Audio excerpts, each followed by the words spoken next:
الحمد للہ رب العالمین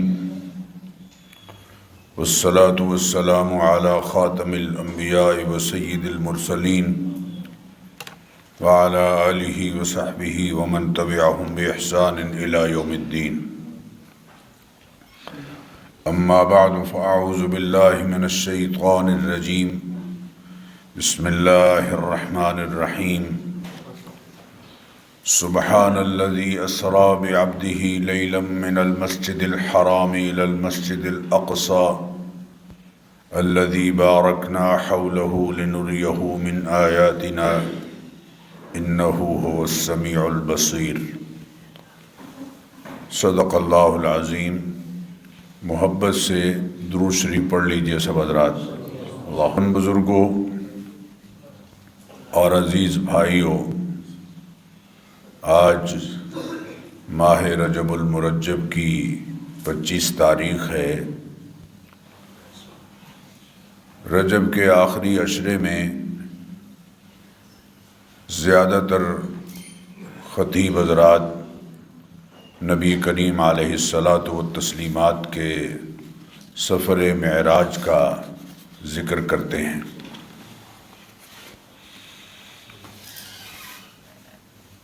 آج اسی حوالے سے چند باتیں ذکر کی جائیں گی، لیکن اس سفر سے پہلے اس سفر کے ابتدائی احوال جن کے نتیجے میں یہ سفر پیش آیا ان کا اختصار کے ساتھ ذکر کریں گے۔ حضرات، اعلان نبوت کے 10ویں سال یعنی 10 نبوی نبی کریم علیہ الصلاۃ والتسلیمات کی ذات کریمہ پر یا آپ کی حیات مبارکہ میں انتہائی ابتلاء اور آزمائش کا سال ہے۔ نبی کریم علیہ الصلاۃ والتسلیمات نے فرمایا اشد البلاء الانبیاء ثم الامثل فالامثل۔ انبیاء علیہم الصلاۃ والتسلیمات کی ہستیوں پر بڑی بڑی آزمائشیں آتی رہیں۔ اس سال نبی کریم علیہ الصلاۃ والتسلیمات کے انتہائی غم گسار چچا جناب ابی طالب کا انتقال ہوا، اور چند روز بعد، ایک رائے میں 3 روز یا 35 روز بعد، آپ صلی اللہ علیہ وسلم کی رفیقہ حیات اور آپ کی انتہائی غم گسار اور ہمدرد سیدہ خدیجہ الکبریٰ رضی اللہ تعالی عنہا بھی دار فانی سے رحلت کر گئیں۔ آپ صلی اللہ علیہ وسلم کو ان دونوں غم گساروں کا دنیا سے رخصت ہونا بہت شدت کے ساتھ محسوس ہوا۔ آپ انتہائی غم کی کیفیت میں رہے، چنانچہ آپ صلی اللہ علیہ وسلم نے اس سال کو عام الحزن کا نام دیا، غم کا سال۔ جناب ابی طالب کے انتقال کے بعد کفار مکہ نے نبی کریم علیہ الصلاۃ والتسلیمات کو زیادہ پریشان کرنا شروع کر دیا۔ آپ صلی اللہ علیہ وسلم جب مکہ کے لوگوں کی طرف سے مسلسل انحراف کو دیکھتے ہیں تو آپ صلی اللہ علیہ وسلم نے طائف جا کر وہاں کے مکینوں کو دین حق کی دعوت دینے کا ارادہ کیا۔ چنانچہ 27 شوال 10 نبوی 619 عیسوی کو آپ صلی اللہ علیہ وسلم نے 50 میل کا پیدل سفر کر کے طائف پہنچ کر وہاں کے لوگوں کو دعوت دینے کا آغاز کیا۔ ایک رائے ہے کہ 10 دن یا 20 دن، اور بقول ابن قتیبہ 1 ماہ آپ صلی اللہ علیہ وسلم نے وہاں قیام فرمایا، اور جب عام لوگوں کی طرف سے کوئی رسپانس نہیں ملا تو طائف کے جو بنو ثقیف کے قبائل کے جو سردار تھے 3، جن سے نبی کریم علیہ الصلاۃ والتسلیمات کی دور کی رشتہ داری بھی تھی، ان کو آپ صلی اللہ علیہ وسلم نے دعوت دینا چاہی۔ چنانچہ عامر ابن عمیر ابن عوف کے 3 بیٹے جو بنو ثقیف کے سردار تھے، عبد یالیل ثقفی، مسعود اور حبیب، ان تینوں کے پاس اللہ کے دین کی دعوت لے کر محبوب کریم علیہ الصلاۃ والتسلیمات تشریف لے گئے۔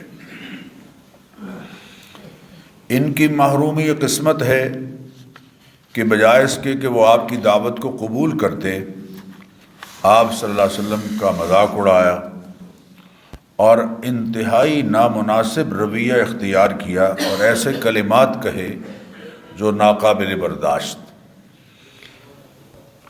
لیکن اس کے ساتھ ساتھ انہوں نے نبی کریم علیہ الصلاۃ والتسلیمات کو طائف چھوڑنے کا کہا اور شہر کے اوباش لوگوں اور شرپسندوں کو آپ صلی اللہ علیہ وسلم کے پیچھے لگا دیا۔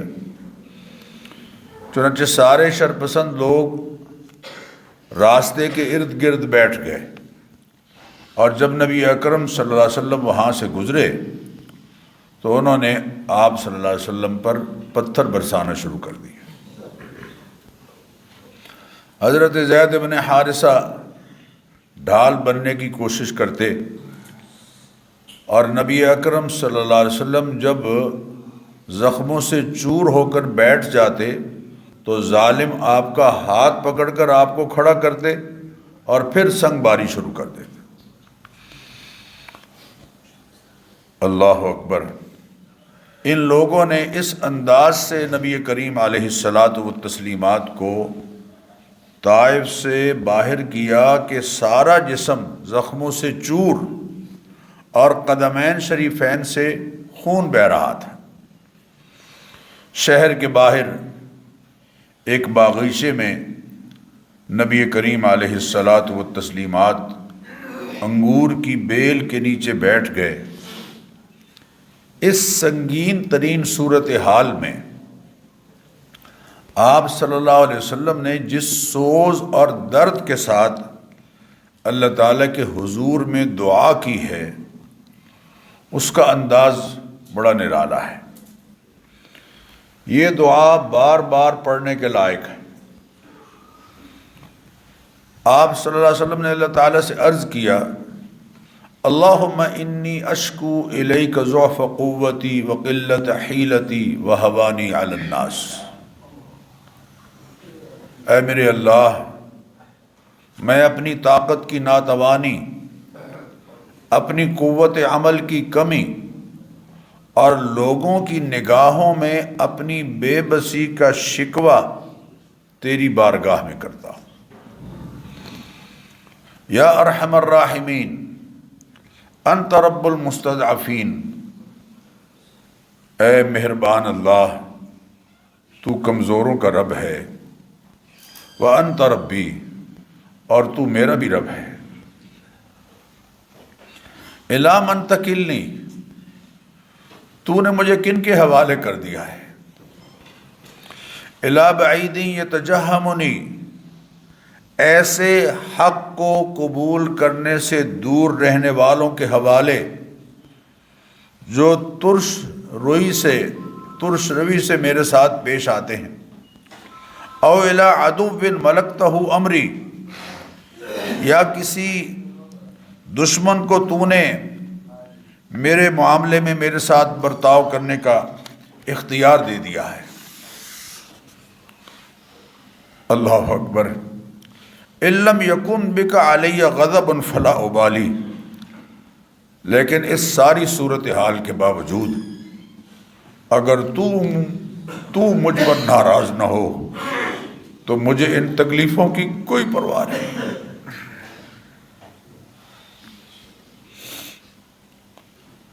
ولیکن عافیتک اوسع لی. پھر بھی تیری طرف سے عافیت اور سلامتی کا نصیب ہونا میرے لیے زیادہ دل کشا ہے. اعوذ بنور وجہک الذی اشرقت لہ الظلمات. میں تیری ذات کے نور کے ساتھ کہ جس سے تاریکیاں روشن ہو جاتی ہیں. وصلح علیہ امر الدنیا والآخرہ. اور جس سے دنیا اور آخرت کے کام سنور جاتے ہیں. تیری پناہ میں آتا ہوں. من ان تنزل بی غضبک. اس سے کہ تو مجھ پر اپنا غضب نازل کرے. او تحل علی سخطک. یا تو مجھ سے ناراض ہو اور اپنی ناراضگی کا مجھ پر اظہار کرے. لکل عتبی حتی ترضی. میں تیری رضامندی کا طلبگار رہوں گا یہاں تک کہ تو مجھ سے راضی ہو جائے. ولا حول ولا قوت الا بک. سوز کے ساتھ اللہ کے حضور میں التجا ہو رہی ہے. سیدہ عائشہ صدیقہ رضی اللہ تعالیٰ عنہ فرماتی ہیں کہ میں نے نبی کریم علیہ الصلاۃ والتسلیمات سے ایک موقع پر عرض کیا کہ حل اتی علیک یوم کان اشد علیک من یوم احد. کہ اے اللہ کے حبیب صلی اللہ علیہ وسلم کیا احد کے دن سے بھی زیادہ شدید کوئی دن آپ پر گزرا ہے آپ کی زندگی میں؟ کوئی ایسا تکلیف دہ دن گزرا ہو جو احد سے بھی زیادہ؟ تو آپ صلی اللہ علیہ وسلم نے جواب میں فرمایا لقد لقیت من قومک وکان اشد ما لقیت یوم العتبہ. کہ جو تکلیف مجھے طائف کے سفر میں گزری ہے ایسی تکلیف کسی دن مجھے نہیں گزری ہے.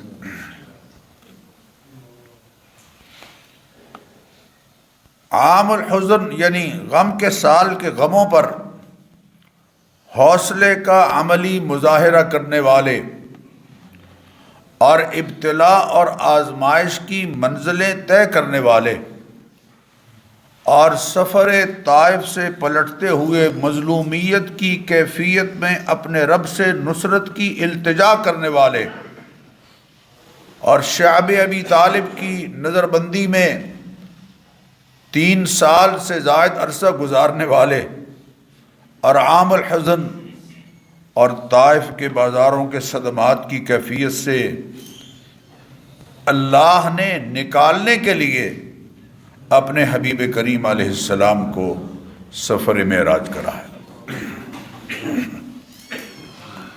اور اپنے دربار میں حضوری کی وہ عزت بخشی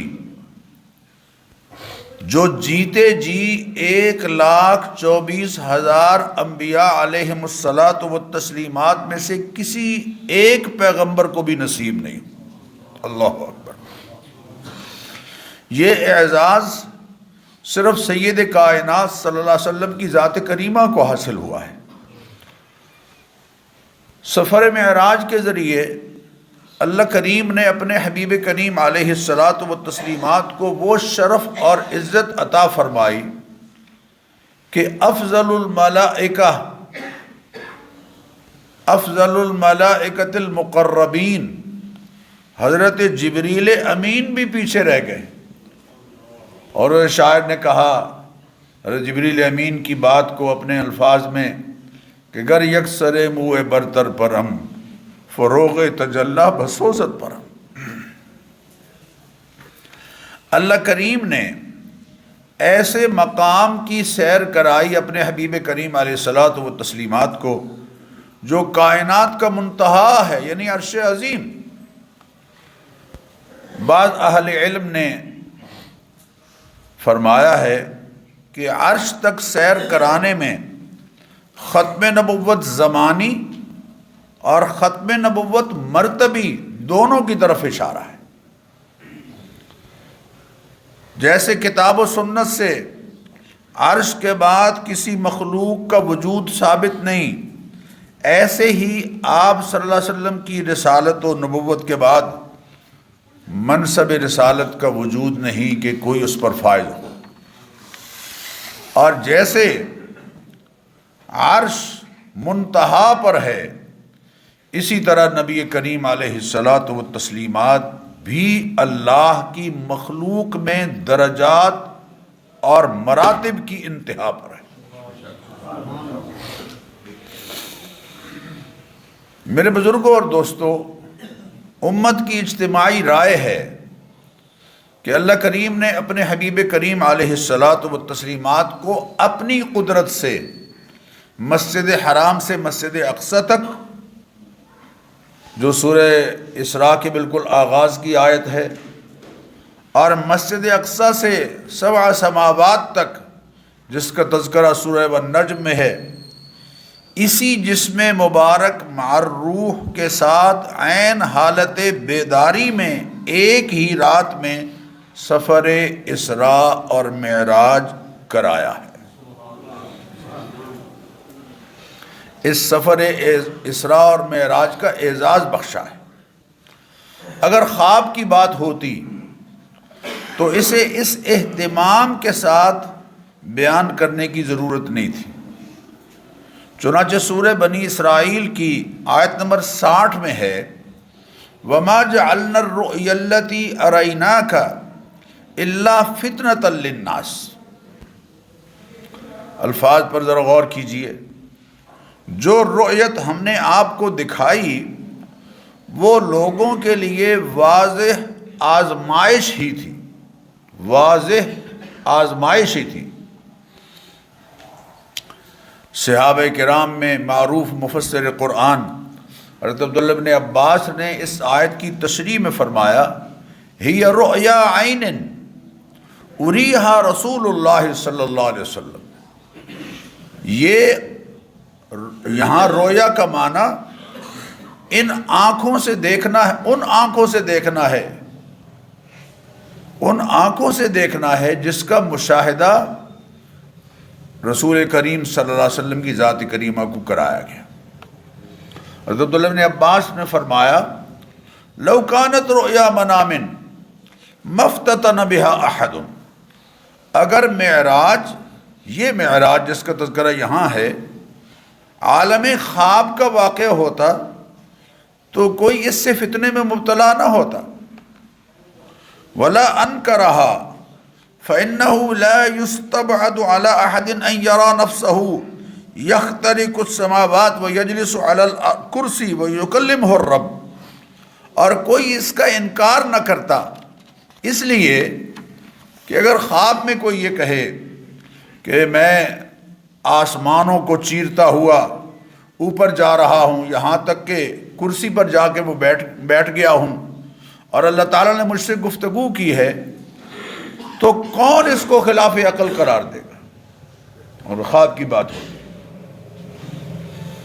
وہ تو صدیق اکبر سے کسی نے جا کے کہا تھا کہ پتہ چلا ہے تمہیں کہ تمہارے وہ صاحب کہتے ہیں کہ میں راتوں رات سفر کر کے مسجد حرام سے مسجد اقصی اور مسجد اقصی سے 7 سماوات اور سارے مناظر سے ہو کر واپس آ گیا ہوں۔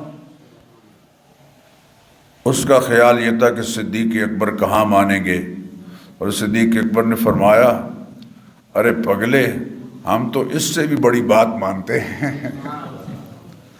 وہ یہ کہ ہر روز جبریل امین ان کے پاس آتا ہے اور اللہ کا پیغام ان کو سنا کے جاتا ہے۔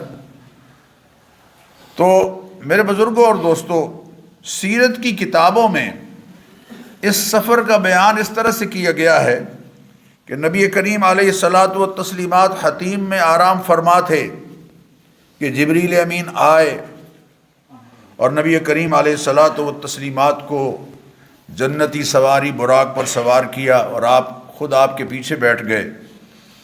کچھ ہی سفر کے بعد ایک ایسی سرزمین پر سے گزر ہوا کہ جہاں کھجوروں کے باغات تھے، تو جبریل امین نے عرض کیا کہ سواری سے اتریں اور یہاں نفل نماز پڑھیں، تو آپ صلی اللہ علیہ وسلم نے 2 رکعت نفل نماز پڑھی۔ تو جبریل امین نے عرض کیا کہ آپ کو معلوم ہے یہ کون سی جگہ ہے جہاں آپ نے نماز پڑھی ہے؟ تو آپ نے فرمایا نہیں معلوم۔ تو جبریل امین نے عرض کی کہ یہ آپ نے طیبہ کی سرزمین پر نماز ادا کی ہے، اور یہی وہ مقام ہے جہاں آپ ہجرت کر کے تشریف لائیں گے۔ پھر سواری چلی، اور براق کی تیز رفتاری کا عالم یہ تھا کہ جہاں اس کی نگاہ پڑتی وہاں اس کے قدم لگتے تھے۔ پھر ایک جگہ رکے اور جبریل امین نے عرض کیا کہ یہاں بھی نفل پڑھیے۔ تو آپ صلی اللہ علیہ وسلم نے فرمایا کہ یہ کون سی جگہ ہے؟ تو جبریل امین نے عرض کیا کہ یہ آپ نے وادی سینا میں اس درخت کے قریب نماز پڑھی ہے جہاں اللہ تعالیٰ نے حضرت موسیٰ علیہ السلام سے کلام کی تھی۔ پھر ایک اور جگہ رکے، جبریل امین نے عرض کیا کہ اتریے اور نفل پڑھیے۔ آپ نے فرمایا یہ کون سی جگہ ہے؟ تو انہوں نے عرض کیا کہ یہ حضرت شعیب علیہ السلام کا مسکن ہے، مدین۔ پھر ایک اور جگہ رکے اور وہاں نفل پڑھے۔ تو جبریل امین نے عرض کیا کہ یہ مقام بیت اللحم ہے جہاں حضرت عیسیٰ علیہ السلام کی پیدائش ہوئی۔ سفر جاری تھا۔ اللہ اکبر، اللہ اکبر۔ اس سفر کے دوران جو بات میں جس کی طرف آپ کی توجہ چاہتا ہوں وہ یہ کہ اس سفر کے دوران نبی کریم علیہ الصلاۃ والتسلیمات کو عالم مثال سے گزارا گیا۔ آپ کو عالم برزخ اور جزا و سزا کے تمثیلی مشاہدات کرائے گئے، یا یوں کہہ لیجئے کہ عالم مثال سے گزارا گیا جہاں آپ صلی اللہ علیہ وسلم کو آخرت کے احوال اور پیش آنے والے حالات بطور مثال دکھائے گئے۔ اعمال پر جو اثرات مرتب ہوتے ہیں ان کو محسوس پیکر میں مشاہدہ کرایا گیا۔ اعمال کے جو اثرات مرتب ہوتے ہیں محسوس پیکر میں ان کا نبی کریم علیہ الصلاۃ والتسلیمات کو مشاہدہ کرایا گیا۔ آپ صلی اللہ علیہ وسلم براق پر سوار جا رہے تھے کہ اس دوران نبی کریم علیہ الصلاۃ والتسلیمات کو مختلف مناظر دکھائے گئے۔ پہلا منظر یہ دیکھا کہ کچھ لوگ جن کے ناخن تانبے کے ہیں اور وہ اپنے چہروں اور سینوں کو اپنے ناخنوں سے نوچ رہے ہیں، چھیل رہے ہیں۔ نبی کریم علیہ الصلاۃ والتسلیمات جبریل امین سے پوچھا کہ یہ کون لوگ ہیں؟ تو جبریل امین نے عرض کیا کہ یا رسول اللہ، یہ آپ کی امت کے وہ لوگ ہیں جو دوسروں کی غیبت کرتے تھے، جو دوسروں کی آبرو کو مجروح کرنے والے تھے، جو دوسروں کی عزت سے کھیلنے والے، دوسروں کی پگڑیاں اچھالنے والے۔ ان لوگوں کو اللہ تعالیٰ کے ہاں سے جو سزا ہوگی وہ بطور مثال آپ کے سامنے ظاہر کر دی گئی۔ میرے بزرگوں اور دوستوں، فرمایا کہ الغیبت اشد من الزنا، غیبت تو بدکاری سے بھی زیادہ بڑا گناہ ہے۔ ایحب احدکم ان یاکل لحم اخیہ میتا فکرہتموہ، سورہ حجرات کی آیت ہے۔ کیا تم اس بات کو پسند کرو گے کہ اپنے بھائی کا، مردہ بھائی کا گوشت کھاؤ؟ لحم اخیہ میتا، مردہ بھائی کا گوشت۔ حضور اکرم صلی اللہ علیہ وسلم جب ماعز اسلمی پر اللہ کا حکم جاری ہونے کے بعد واپس لوٹ رہے تھے تو 2 آدمیوں کو دیکھا کہ آپس میں گفتگو کر رہے ہیں کہ ماعز عجیب آدمی تھا، چپ رہتا، خاموش رہتا، اس کا عیب چھپ جاتا، اس کو یہ سزا نہ ہوتی۔ بڑا کس طرح سے مارا گیا ہے بری طرح سے۔ حضور اکرم صلی اللہ علیہ وسلم نے ان کی بات سن لی، اور آگے تھوڑا سفر گزرنے کے بعد دیکھا کہ ایک گدھا مرا پڑا ہے، اور کئی دن پہلے مرا ہے، پھولا ہوا ہے، بدبودار جسم کے ساتھ، ٹانگیں اس کی اکڑی ہوئی ہیں۔ تو آپ صلی اللہ علیہ وسلم نے فرمایا ان دونوں کو بلا کے کہ اس کا گوشت کھاؤ گے؟ یا رسول اللہ، گدھا ہے، مردہ پڑا ہوا ہے، بدبودار ہے، کس طرح سے کھائیں؟ آپ صلی اللہ علیہ وسلم نے فرمایا کہ ابھی تم نے جو غیبت کی ہے وہ اس کا گوشت کھانے سے بھی بدتر ہے۔ ہماری کوئی مجلس غیبت سے خالی نہیں رہتی،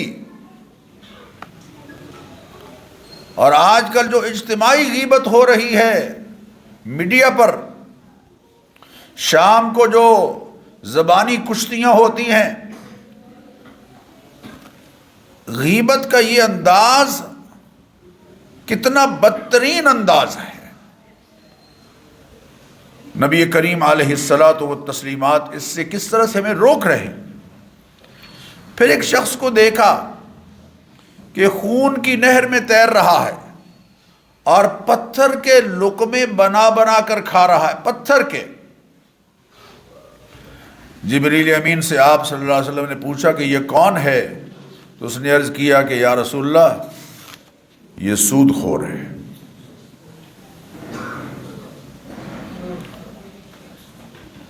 پھر دیکھا کہ ایک قوم کھیتی باڑی کر رہی ہے، وہ لوگ آج جو فصل بوتے ہیں دوسرے روز وہ فصل تیار ہو جاتی ہے، وہ اسے کاٹ لیتے ہیں اور ادھر سے کاٹتے چلے جاتے ہیں، پیچھے سے وہ کھیتی دوبارہ تیار ہوتی چلی جاتی ہے۔ سبحان اللہ۔ اور ایسے ہو جاتی جیسے پہلے لہلہا رہی تھی۔ تو نبی کریم علیہ الصلاۃ والتسلیمات نے جبریل امین سے پوچھا کہ یہ کیا ہے؟ تو جبریل امین نے عرض کیا کہ اللہ کے حبیب صلی اللہ علیہ وسلم، یہ اللہ کی راہ میں دین کی سربلندی کی کوشش کرنے والے لوگ ہیں، ان کی ہر نیکی 700 گنا بڑھا دی جاتی ہے، اور وہ جو خرچ کرتے ہیں اس کا نعم البدل اللہ کریم اسی وقت عطا کر دیتے ہیں۔ دفاع پر خرچ ہونے والا سرمایہ، اس کے بارے میں اللہ تعالیٰ نے وعدہ کیا ہے، وَأَعِدُّوا لَهُم مَّا اسْتَطَعْتُم مِّن قُوَّةٍ وَمِن رِّبَاطِ الْخَيْلِ تُرْهِبُونَ بِهِ عَدُوَّ اللَّهِ وَعَدُوَّكُمْ، اللہ کے دشمنوں اور اپنے دشمنوں پر اپنا رعب قائم رکھنے کے لیے اپنی تیاری بھرپور رکھو، تیاری بھرپور رکھو۔ ترہبون بی عدو اللہ وعدوکم وآخرین من دونہم لا تعلمونہم اللہ یعلمہم، اور ایسے دشمن بھی جن کو تم نہیں جانتے لیکن اللہ تعالیٰ جانتا ہے وہ تمہارے دشمن ہیں۔ تمہارا اسلحہ، تمہارا سامان جنگ، تمہارے دفاع کی ضروریات اور دفاع کے تقاضے پورے طور پر بھرپور ہونے چاہیے۔ اور وما تنفقوا من شیء فی سبیل اللہ یوفی الیکم، اس راہ میں جو بھی خرچ کرو گے اللہ ضرور تمہیں پلٹائیں گے، پورا پورا دیں گے۔ پھر ایک ایسی قوم پر گزر ہوا، میں چاہتا ہوں یہ بات آج جو جتنا حصہ ابتدائی ہے وہ آپ کے سامنے آ جائے۔ پھر ایک ایسی قوم پر گزر ہوا جس کے سر پتھروں سے کچلے جا رہے ہیں، توبہ استغفر اللہ، اور کچلے جانے کے بعد پتھر لڑک جاتا ہے، سر دوبارہ ویسے ہی ہو جاتے ہیں جیسے پہلے تھے، اور یہ سلسلہ مسلسل جاری ہے، کبھی ختم نہیں ہوتا۔ تو آپ صلی اللہ علیہ وسلم نے جبریل امین سے پوچھا کہ یہ کون لوگ ہیں؟ تو آپ جبریل امین نے عرض کیا کہ یا رسول اللہ، یہ فرض نمازوں میں کوتاہی کرنے والے ہیں۔ استغفر اللہ۔ سورہ مدثر کے دوسرے رکوع کی آیات پڑھ لیجئے. کوئی یہ نہ کہے کہ جناب یہ اول تو یہ کہنا کہ یہ حدیث میں آتا ہے قرآن میں نہیں ہے، یہ حضور اکرم صلی اللہ علیہ وسلم پر بد اعتمادی ہے. اور بندگان خدا تمہیں کس نے بتایا کہ قرآن اللہ کا قرآن ہے؟ یہ اللہ کے حبیب صلی اللہ علیہ وسلم نے بتایا ہے. جب الفاظ قرآنی میں حضور پر اعتماد ہے تو تشریح قرآن میں اور مراد قرآنی میں بھی حضور پر اعتماد کرنا ہو. آپ سورہ مدثر کی آیات پڑھ لیجئے. فی جنات یتساءلون عن المجرمین، جنت میں موجود لوگ مجرموں کے بارے میں پوچھ رہے ہوں گے. اچانک اللہ تعالیٰ ان کے اور ان مجرموں کے درمیان جو حائل چیزیں ہیں ان کو ہٹا دیں گے اور ڈائریکٹ کر دیں گے، اور فرمائیں گے جنتی ما سلککم فی سقر، تمہارے جہنم میں آنے کا سبب کیا بنا ہے؟ وہ اپنی فرد جرم خود بتائیں گے. قرآن کے الفاظ ہیں. پہلا جرم یہ ہے کہ لم نک من المصلین، ہم نماز نہیں پڑھتے تھے. وَلَمْ نَكُ نُطْعِمُ الْمِسْكِينَ، دوسرا جرم یہ ہے کہ ہم مسکینوں کو کھانا نہیں کھلاتے تھے. بھائی ونڈ کھائیے تے کھنڈ کھائیے والا وقت آ گیا ہے. جو صورتحال بن رہی ہے یہ بڑی خوفناک ہے، پریشان کن ہے. اس میں لم نک من المصلین ولم نک نطعم المسکین، مسکینوں کو کھانا نہیں کھلاتے تھے.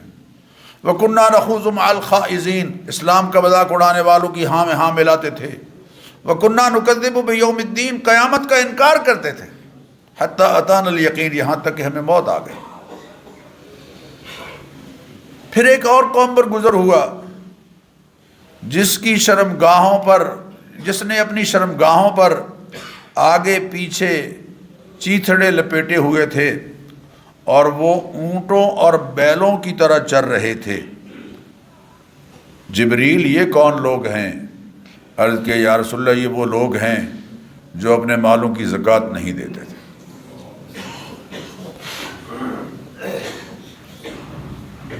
توبہ استغفر اللہ. پھر ایک ایسی قوم پر گزر ہوا جس کے سامنے ہنڈیا میں حلال پاکیزہ ستھرا عمدہ گوشت تیار ہے، کھانے کے لیے تیار ہے، مگر یہ دوسری ہنڈیا سے سڑا ہوا کچا گندا گوشت کھا رہا ہے یا کھا رہی ہے. تو جبریل امین سے آپ نے فرمایا کہ یہ کون ہیں مرد اور عورتیں کہ جو پاکیزہ گوشت چھوڑ کر گندا غلیظ گوشت کھا رہے ہیں؟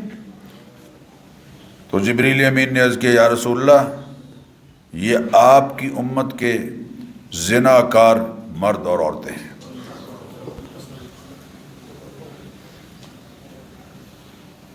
جو حلال پاکیزہ طیب طاہر اپنی اہلیہ کے ساتھ رات گزارنے کی بجائے کسی زانیہ کے پاس رات گزارتے ہیں، یا کوئی عورت اپنے شوہر کو چھوڑ کر کسی بدکار مرد کے ساتھ رات گزارتی ہے. پھر آپ صلی اللہ علیہ وسلم نے دیکھا کہ راستے میں ایک لکڑی پڑی ہوئی ہے، جو کپڑا یا جو چیز اس کے پاس سے گزرتی ہے یہ لکڑی اس سے الجھ کر اسے پھاڑ دیتی ہے. عجیب ماجرا ہے. تو آپ صلی اللہ علیہ وسلم نے جبریل امین سے فرمایا کہ یہ کیا ہے، یہ کیسی چیز ہے؟ تو عرض کیا یا رسول اللہ آپ کو مثال دی جا رہی ہے راستے میں چھپ کر بیٹھنے والے ڈاکو کی جو لوگوں کو لوٹ لیتے ہیں. پھر آپ صلی اللہ علیہ وسلم نے دیکھا کہ ایک بندہ ہے یا ایک قوم ہے جس نے لکڑیوں کا بہت بڑا گٹھا جمع کر رکھا ہے. لکڑیوں کا گٹھا جمع کر رکھا ہے، اٹھانے کی کوشش کرتا ہے، اٹھ نہیں پاتا، لیکن اور لکڑیاں اور جمع کر رہا ہے۔ جبریل یہ کون ہے؟ تو جبریل امین نے عرض کیا یا رسول اللہ، یہ آپ کی امت کے ان لوگوں کی مثال ہے جن پر لوگوں کے حقوق اور امانتوں کا پہلے بھی اتنا بوجھ ہوتا ہے کہ وہ انہیں ادا نہیں کر سکتے، لیکن اس کے باوجود امانتیں لیتے چلے جاتے ہیں اور حقوق پامال کرتے چلے جاتے ہیں۔ پراپرٹی ڈیلر ہے، معاف کیجئے یہاں جو بھی ہوں میں ان سے معافی چاہتے ہوئے عرض کر رہا ہوں، اور بہت سارے پہلے ادا ہو نہیں رہے حقوق اور سمیٹتے چلے جا رہے ہیں، بلکہ حقوق کا دائرہ تو بہت وسیع ہے۔ پھر آپ صلی اللہ علیہ وسلم نے دیکھا کہ ایک قوم ہے جن کے ہونٹ اور زبانیں آگ کی کینچیوں سے کاٹی جا رہی ہیں، پھر وہ صحیح ہو جاتی ہیں اور مسلسل یہ عمل جاری ہے، ختم نہیں ہوتا۔ تو آپ صلی اللہ علیہ وسلم نے فرمایا کہ جبریل یہ کون لوگ ہیں؟ تو جبریل امین نے جواب میں عرض کیا ہؤلاء خطباء الفتنۃ من امتک یقولون ما لا یفعلون۔ اے اللہ کے حبیب، یہ آپ کی امت کے وہ فتنہ باز خطیب ہیں اور واعظ ہیں جو لوگوں کو تو کہتے تھے، خود عمل نہیں کرتے تھے۔ وہ ممبر رسول پر یا مصلی رسول پر بیٹھ کر، یا آج کل کے کہہ لیجئے کہ ٹویٹر پر، فیس بک پر دوسروں کو نصیحت کرتے ہیں، پبلک سپیکر ہیں، کاؤنسلنگ کرنے والے ہیں، لائف کوچ ہیں، لوگوں کو بہت نصیحتیں کرتے ہیں، خود عمل نہیں کرتے۔ لما تقولون ما لا تفعلون، کیوں ایسی بات کہتے ہو جو خود نہیں کرتے؟ کبر مقتا عند اللہ ان تقولوا ما لا تفعلون، بہت بڑا گناہ ہے کہ جو لوگوں کو کہہ رہے ہو اس پر تم خود عمل نہیں کرتے۔ اس کا یہ مطلب نہیں کہ اگر میں عمل نہیں کر رہا تو کہنا ہی چھوڑ دوں، یعنی ہم عمل نہیں کر رہے تو کہنا ہی چھوڑ دیں، اس لیے کہ کہتے رہیں گے تو اندر کی گھنٹی ملامت کرتے ہوئے عمل پر مجبور کرے گی۔ اندر ایک سسٹم ہے اللہ کی طرف سے، یجعل لکم فرقانا ویکفر عنکم سیئاتکم، وہ فرقان جو اندر اللہ نے فٹ کیا ہے وہ ملامت کرنا شروع کرے گا کہ یار کہہ رہے ہو، خود عمل نہیں کر رہے، تم کیسے انسان ہو؟ نتیجتاً یہ کہنا آپ کو، مجھے بالآخر عمل پر مجبور کرے گا۔ پھر ایک جگہ نبی کریم علیہ الصلاۃ والتسلیمات نے بڑی خوشبو سونگھی، محسوس ہوئی۔ یہ عالم مثال سے اللہ کے حبیب کو گزارا جا رہا ہے۔ آپ صلی اللہ علیہ وسلم نے جبریل امین سے پوچھا کہ یہ خوشبو کیسی ہے؟ تو جبریل امین نے عرض کیا کہ یا رسول اللہ، یہ خوشبو فرعون کی بیٹی کو بناؤ سنگھار کرنے والی اور اس کی اولاد کی وادی کی ہے۔ اور واقعہ یہ ہے کہ ایک روز وہ فرعون کی بیٹی کے بال سنوارنے والی بال درست کر رہی تھی، سنوار رہی تھی کہ اس کے ہاتھ سے کنگھی گر گئی، تو اس نے زبان سے یہ کہا بسم اللہ تعس فرعون، اللہ بسم اللہ، فرعون ہلاک ہو جس نے خدائی کا دعویٰ کر دیا ہے۔ تو فرعون کی بیٹی نے کہا کہ میرے باپ کے بغیر بھی کوئی اور الہ ہے؟ اس نے کہا ہاں بے شک، میرا اور تیرا بلکہ سب کا رب اللہ ہے۔ بڑی جرات کی بات، بڑی ہمت کی بات۔ اس عورت کے 2 بیٹے اور ایک خامد تھا۔ فرعون نے سب کو بلایا اور ان کو بہلا پسلا کے اس بات پر لانا چاہا کہ وہ فرعون کو الہ تسلیم کر لیں۔ انہوں نے انکار کیا۔ تو فرعون نے کہا کہ دیکھو میں تمہیں مروا دوں گا، میں تو صاحب اختیار ہوں۔ تو انہوں نے میاں بیوی دونوں نے کہا احسانم بکا ان قتلتنا ان تجعلنا فی بیتن، تیرا یہ احسان ہوگا کہ اگر تو ہمیں قتل کرائے تو کم از کم ایک جگہ دفن کرنا۔ اللہ اکبر۔ چنانچہ فرعون نے تانبے کی ایک دیگ منگوائی اور اس کے نیچے آگ جلوائی اور حکم دیا اپنے کارندوں کو کہ پہلے اس کے ایک بیٹے کو ڈالو، پھر اس کے خامند کو ڈالو، پھر اس کے دوسرے بیٹے کو ڈالو، اور بار بار اس سے پوچھو کہ باز آتی ہے کہ نہیں اپنے دعوے سے۔ یہ کہ بعد دیگرے وہ ڈالتے رہے۔ آخری بچہ جو پڑھ رہا تھا اس نے کہا کہ اے میری اماں صبر کرنا، حق سے منہ نہ موڑنا، حق پر ہے تو۔